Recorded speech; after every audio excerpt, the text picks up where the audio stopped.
Van die publiek wat spontaan vir die soekspanne begin kos maak het en Custer Bridge toegebring het. Die kosdonasies was bewillig, net spontaan bewillig deur The Grove se superspar, Crossing se superspar, Witrifuur se Pick n Pay, JLL, Fresh, Celtics, Witrifuur en honderde vrywilligers wat hulp besoek het, is op hierdie manier aan die gang gehou. Dit was verder aandoenlik toe honderde motorfiets en bergfietsryers die donderdagoggend inspring om te help met die soektog.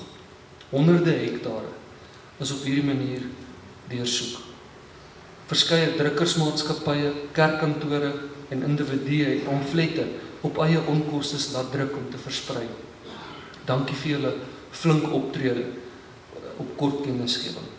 En toe het een na die ander lid van die publiek finansiële donasies bewillig vir inligting wat kon lei tot die opspoor van Annetjie. En later het nog donasies ingekom vir die onkostes wat aangegaan is vir die kos en ook vir die reddingsoperasie, die brandstof vir al die helikopters. Vir ieder en elk kan ek net dankie sê.